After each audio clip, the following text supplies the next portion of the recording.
everyone. Thank you for joining us. We have Dr. Surapaneni with us. She's going to be talking about climate change, climate and health in the Minnesota area.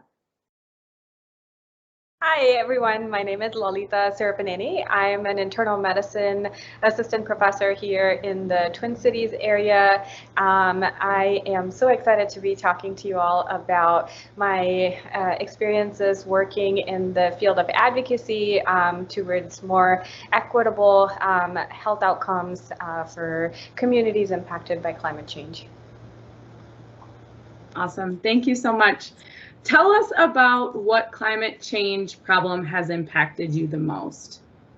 Yeah, so I actually originally grew up in South India in a coastal city. So I don't think there was ever a time when I was not aware of the impact of environment, and climate change on our health.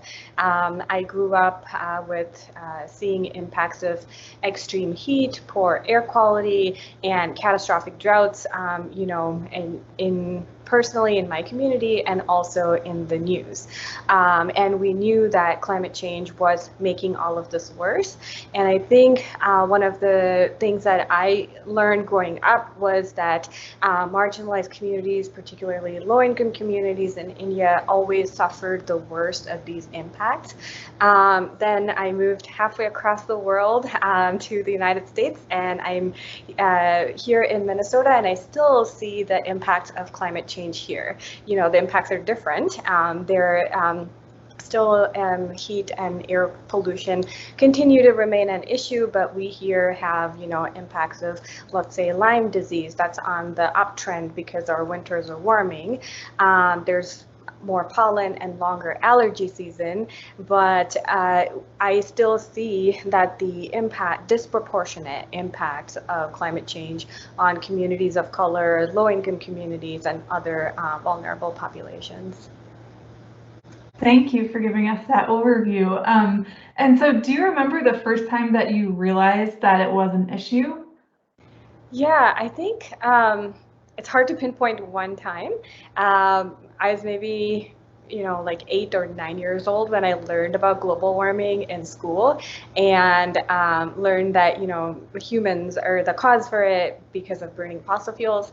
So I think the impact that I found the hardest to reconcile with was, the science and the gap between science and action. So even as I got older and learned more about the science of climate and particularly its impacts on health, and then you would see more IPCC reports come out, or another record for the hottest summer. It was hard then to look at what policies were being implemented, and it was frankly very depressing. So I think that really did power me to think about what can I do to take action and be a part of this change. Awesome. What have you learned about climate change in the Minnesota Midwest area? Yeah, so we have 4 seasons here. I would say that when it comes to health impact, it's very much like if you think about turning up the temperature on all of the seasons, right? So we have hotter summers here, and that lends itself to poor air quality. So just yesterday, I think we had a poor air quality alert that was issued. And then you move a little bit into winter. We know that Minnesota has one of the fastest warming winters in the country, and warm winters make it really easy for ticks to breed, and that means come spring, we have more chance of Lyme disease cases spreading. Same thing goes for mosquitoes and rising cases of West Nile virus. And then you have a hotter spring, and that's when you're thinking of your plants producing more pollen, and so we have more allergies. And people always also say that, oh, it's good that it's a couple of degrees warmer, and it's we have really harsh winters here, but actually for our region, we have evolved our cultures and like traditions around the cold, and so there are mental health impacts from, you know, people not being able to participate in some of those traditional activities, like for example, when the lakes don't freeze over, that does cause a lot of distress. And, you know, especially for Indigenous communities that have so many of their traditions that are rooted in nature and to their connectivity to land, changing environment does introduce a lot of mental stress. What was the turning point for you?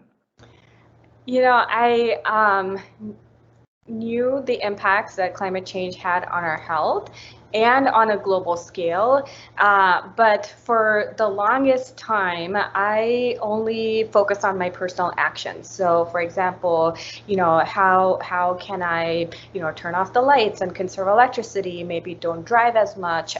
You know, take less flights. So I was very focused on like what I can do to reduce my carbon footprint. But as I got older, and you know, like you see the massive change that is required, it was really hard for me to find my place of how I can be that change agent. And one of the turning points was during my residency. So I was living in Cleveland at that time. I was, you know, training at a hospital, and I would go to work, take care of patients, oftentimes with respiratory illnesses, and I would walk back home. And then when I got home, I could look out of my window, and on the left side, I could see the hospital. And on the right side, I would see a coal plant on the banks of Lake Erie that was putting out smoke 24/7. And, you know, I knew that probably that smoke was contributing to the health conditions that I'm seeing in my patients. And so to me, it felt like I could no longer just learn and take care of patients, but I also had to learn how to change the systems that put them in the hospital in the first place. So one of the first places that I went to was Physicians for Social Responsibility. So that was a group of physicians who were already working on environmental health and climate change issues. So finding that community was definitely the turning point for me. That's a really great answer and really good example. I think a lot of us have experiences like that as well, where we say, and you know, in one sense, this is where we go to school, and across the street, there's an example of something like that. That's a big turning point for all of us. So thank you for that example. What is the biggest challenge facing communities in the Minnesota and Midwest region in terms of climate change issues and challenges? Yeah, so, you know, I had highlighted some of the health impacts that we already talked about. So I would say that we have to, when it comes to taking action, there's kind of two major areas where we need to focus. So one is we need to be reducing our carbon footprint as a state, and we need to make that transition to a clean energy future. And then the other major category would be actions and policies that we take to protect our communities so that we can adapt to the changes that are already happening.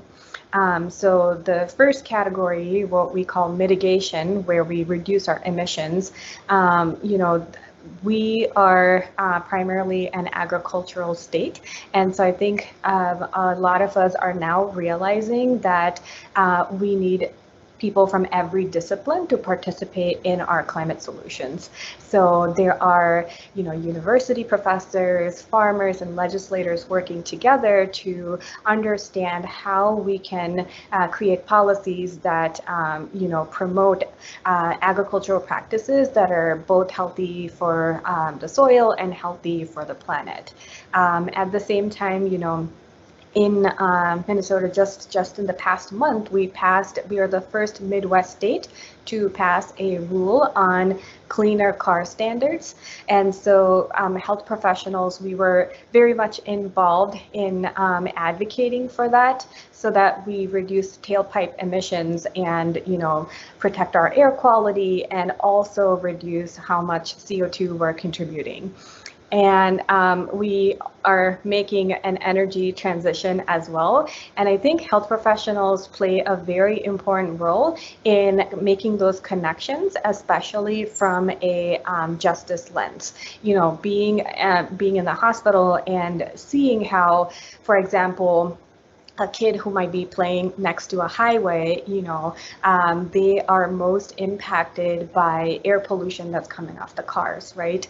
And we also see if someone, let's say, needs a machine to run to keep them healthy, and then they can't afford electricity, then, you know, they're having to be admitted to the hospital. So there's like, when we, especially as health professionals and as a physician, when I'm involved in this work, to me, it helps to kind of change that lens from CO2 emissions, from like carbon molecules, and put that back on the community and see how can we generate electricity that's, you know, cheap, reliable, and clean, and equitable. So I think that would be, those are some of the challenges that we're working on in Minnesota from a mitigation standpoint. But I think we're also, you know, trying to understand how is heat going to affect our communities? How is flooding, you know, going to impact roads and access to facilities?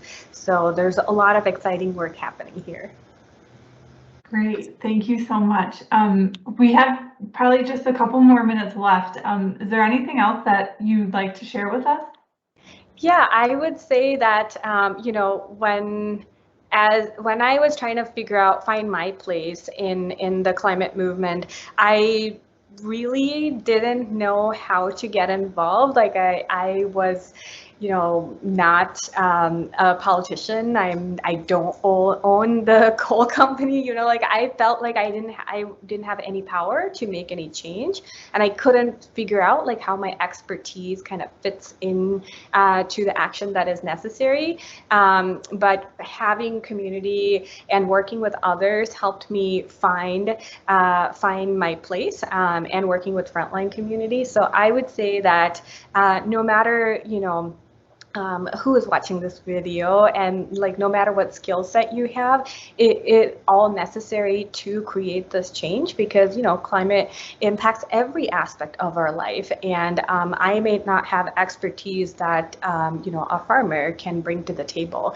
And so it's definitely a very multidisciplinary space where we need all hands on deck.